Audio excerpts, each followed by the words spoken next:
Donc, je disais que on va prendre d'abord c'est quoi epsilon.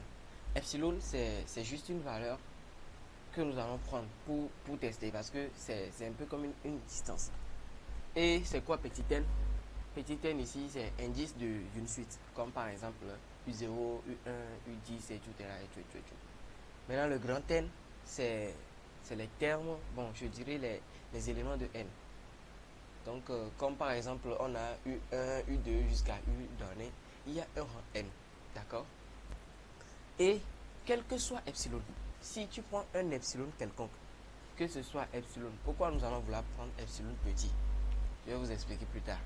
Donc, quand on prend un epsilon donné, un epsilon quelconque donné, il y a toujours un n à cet epsilon spécifique, un rang n de cet epsilon spécifique donné, tel que quand tu dépasses ce rang, alors quand tu prendras tout terme quelconque de tout terme de la suite supérieur à ce rang grand n donné, quand tu prendras la valeur absolue de la suite un moins le l là, la valeur absolue sera toujours inférieure à epsilon. Donc, pourquoi est-ce que nous devons prendre epsilon petit? C'est justement parce que vous savez que quand tu prends la différence entre deux nombres, on est tenté de voir si la différence est grande ou petite. Si la différence est très petite, là, on suppose que les deux objets ou bien les deux valeurs pour lesquelles on calcule les différences sont très proches suffisamment. Si la différence est petite, alors les deux valeurs sont très proches suffisamment. D'accord? Donc, si la limite de un tend vers L, là, vous allez voir que quand nous allons prendre les termes qui tendent vers la limite, quand tu prendras la différence entre ces deux termes, la différence sera très petite. Maintenant, vous avez compris? C'est-à-dire, je reprends. On dit qu'une suite un converge vers L si et seulement si, pour tout epsilon positif, il existe un rang n de grand N tel que si l'indice de la suite un est supérieur à ce rang donné, c'est-à-dire que pour toutes les suites, ou bien pour tous les termes de la suite supérieur au rang n quelconque donné, alors quand tu prendras la différence entre le terme qui dépasse le grand N là et la limite L, la différence sera toujours inférieure à epsilon. Donc si on est tenté de prendre des epsilon très petits, alors on peut toujours trouver des rangs n donnés. D'accord? Tel que la suite U dépassant ce rang n, les termes qui dépassent ce rang n sont pratiquement collés à la limite L, à la valeur L, ou sont pratiquement égales. Parce que si la valeur absolue est la différence de la valeur absolue est inférieure à epsilon, c'est-à-dire que la différence est toujours inférieure à ce epsilon. Il y a deux choses qu'il faut garder ici. Vous voyez, on a utilisé strictement positif. Donc vous pouvez prendre un epsilon qui est tellement petit, c'est-à-dire que epsilon égale à 0,000000000000001 ou bien 0,1 fois 10 puissance moins 11. Ça aussi c'est une valeur. D'accord? Et vous allez voir si pour cet epsilon égale à 0 fois 10 puissance moins 11, 0,1 fois 10 puissance moins 11, est-ce qu'on peut trouver encore un rang n donné pour lequel, quand tu prends tous les termes de la suite un supérieur à ce rang, on aura toujours la distance entre tous ces termes et L qui seront toujours positifs et inférieurs à 0,00 ou bien 0,1 fois 10 puissance moins 11. Donc pour ce faire, vous avez déjà fait les bases mathématiques en première année. Donc vous allez comprendre comment est-ce qu'on essaie de vérifier cette démonstration, ou bien comment est-ce qu'on fait cette démonstration. Vous pouvez utiliser la démonstration par absurde, ou bien démonstration par contraposé. Bon, je sais pas, ça dépend de votre inspiration. Maintenant, attention, on dit à partir d'un certain rang n supérieur à grand N. Donc, tous les termes un appartiennent à un intervalle L moins epsilon et L plus epsilon. Forcément. Bravo. Donc nous allons passer maintenant aux propriétés des suites convergentes.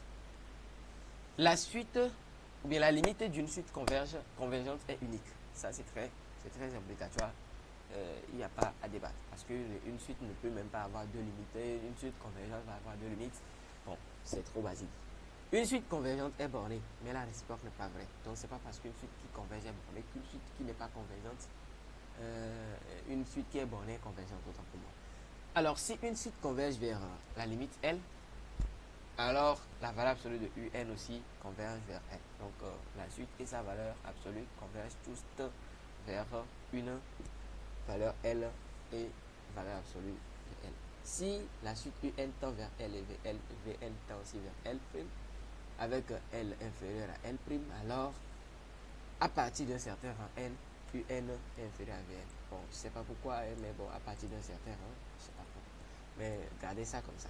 Le théorème des gendarmes, ça c'est un théorème qu'on a tellement utilisé au lycée, qui dit que quand tu prends trois suites qui sont consécutives, ça dit que genre, tu prends une suite UN, pas forcément consécutive, tu prends une suite UN, une suite Vn et Vn, et que la limite des deux suites aux bornes sont égales, alors forcément la limite qui est à l'intérieur aussi sera égale à cette limite n.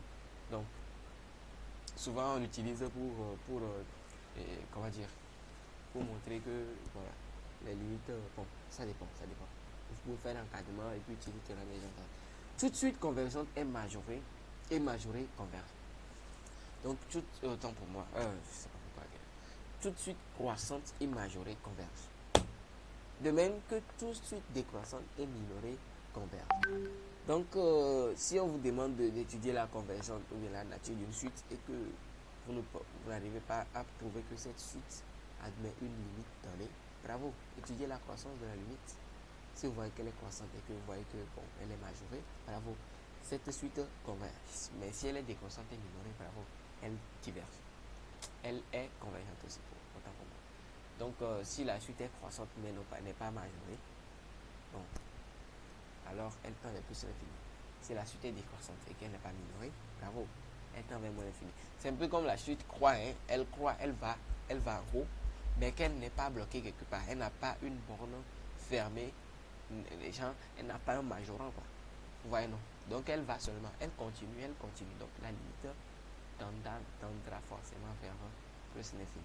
Et une suite qui décroît, elle va en bas, mais qui n'a pas une borne fermée, elle n'a pas un minorant, bravo, elle tend vers moins l'infini. Donc, nous allons faire quelques exemples de suite. C'est à partir d'ici que ça devient intéressant. Donc, je vous exhorte à nous suivre sérieusement parce que ça va chauffer. Deux suites adjacentes. Donc, quand on dit que deux suites sont adjacentes, d'abord, il y a une condition. La première suite doit être croissante et l'autre décroissante. Donc, ça dit que l'un monte, l'autre descend. Et eux deux, quand tu prends les termes de la suite U qui est croissante, ces termes sont inférieurs à tous les termes de la suite V qui est décroissante. Dans ces deux cas, ces deux suites sont adjacentes. Donc, c'est pas forcément qu'ils doivent pointer vers un même point, mais tant que la première suite croît, la deuxième suite décroît, et que quand tu fais la comparaison de tous les termes de la suite U et de la suite des suites V, on remarque que les termes de la suite qui est croissante sont inférieurs aux termes de la suite qui sont décroissantes. Voilà, qui est décroissante. Donc on conclut que ces deux suites sont adjacentes.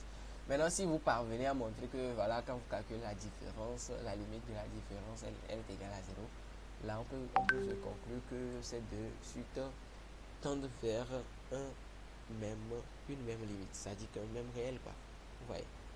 Donc nous allons parler de suites récurrentes et ça on va même pas prendre une minute sur ça parce que on a eu le temps d'étudier ça en terminale. Bon, on a vu presque les suites que nous étudions en terminale sont des suites récurrentes qui sont des fonctions. Par exemple, tu prends une suite UN plus 1 qui est fonction de UN. Voilà. Donc nous allons parler de la suite de Cauchy et c'est très important. Une suite est dite de Cauchy si, bon, pour tout epsilon positif, vous avez un rang n donné et que quand tu prends à part, c'est-à-dire qu'après ce rang n,